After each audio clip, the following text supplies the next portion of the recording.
What up, people? It's your boy Chig from Guna Eagle Y, and that's right, you're through to the chopping block.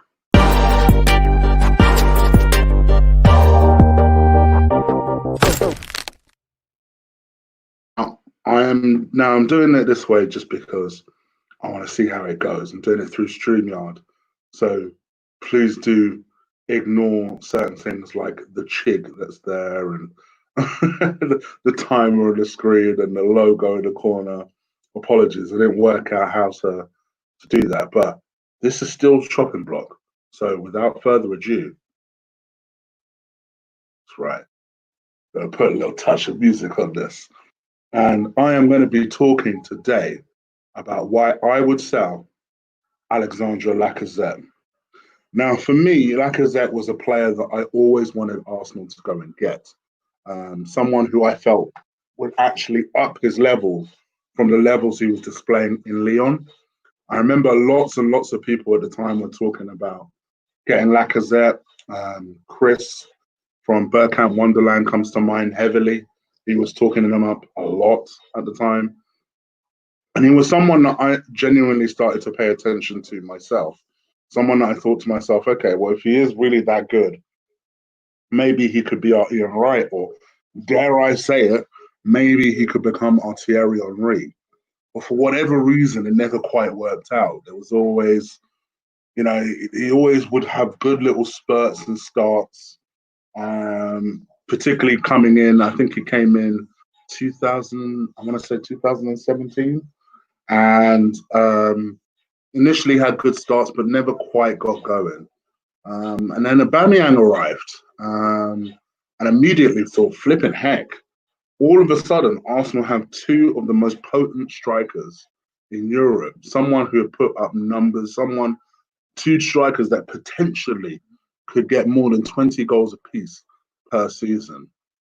And Aubameyang most certainly did that, but Lacazette, for whatever reason, didn't. And as the months went by, me and Lee's narrative certainly changed. Don't get me wrong, I'm certainly aware of that.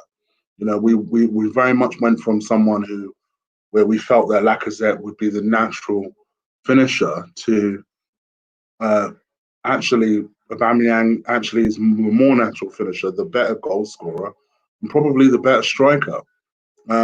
Maybe Lacazette's the better forward, because one thing that he was always very good at doing, still is very good at doing, I don't care what anyone says, is when he is up for it and when he's motivated, he works very hard. He's very good at holding up play. He doesn't get bullied easily off the ball. He's not the biggest. He's about 5'8", 5'9", but uses that low center of gravity very well. And subsequently, it's not that easy to dominate him. It's not that easy to be able to get the better of him. And he was able to lead the line. But one thing I would say for Lacazette, much like a lot of Arsenal players that we do get, when things aren't working out right, and more often than not, they aren't working out right, Lacazette's one of the first people to throw up his arms and be frustrated and blame other people. And, he went quickly from, there was some time between maybe the transition from last year before the season started, because I think this season has been a poor one. Sometime between last year, towards the end of last season, and this year, we've just seen someone who I thought was actually potentially a captain candidate to someone who actually I now feel has probably come to the end of his time at the club. We knew that Lacazette, before he came to Arsenal, was very keen on a move to Atletico Madrid. Atletico Madrid at the time, in 2017, were going through a transfer ban. So the move that Lacazette was hoping on and counting on, quite frankly, failed. And subsequently, he was left with a move to Arsenal. And I think that's the main reason that we got Lacazette. And that's perhaps, in a lot of ways, why I feel like the fans have always been more endeared to Aubameyang than they have been to Lacazette.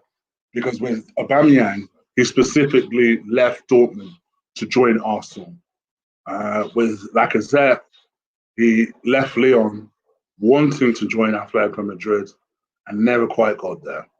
In addition to the fact that Lacazette has never hit the 20-goal mark that we all hoped and all expected that he would.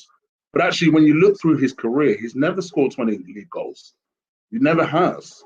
But I guess everybody kind of assumed that once he'd come to a team that was better than Lyon, that would create more chances than Lyon, that he would naturally get better and excel and try and find his own way.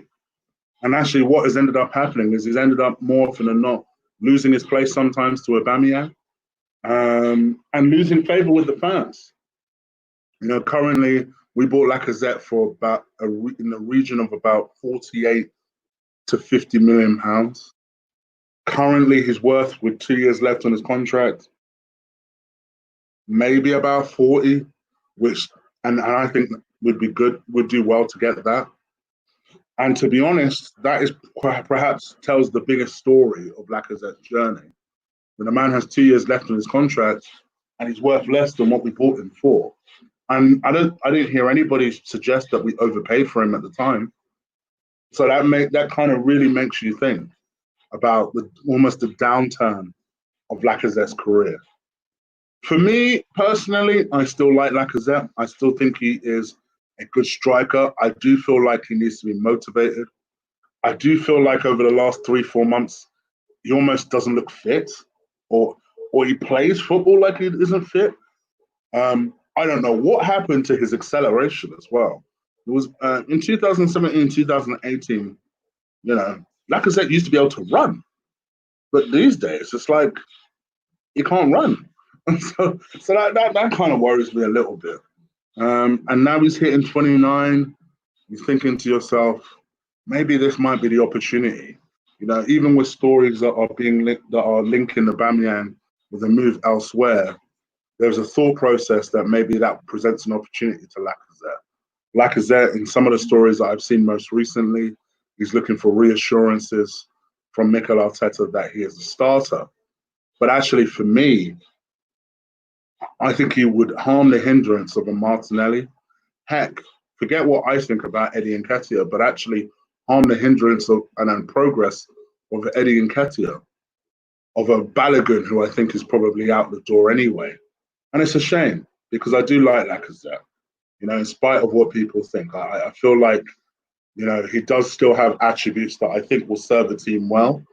But perhaps the intensity of the league, perhaps, to be perfectly honest, playing for a team that he actually wants to play for, yeah, that would be something that I think would be in his interest to do. So maybe if Atletico are still interested, and apparently the rumours are that they are, and obviously they have a player that we're very interested in, it kind of makes sense to do some kind of creative swap deal there. But whether we'll be able to do that is another question.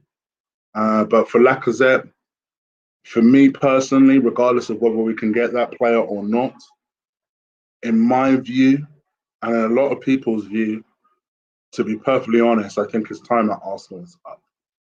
And I don't wish him any harm. I wish him all the best in the world, no matter what happens.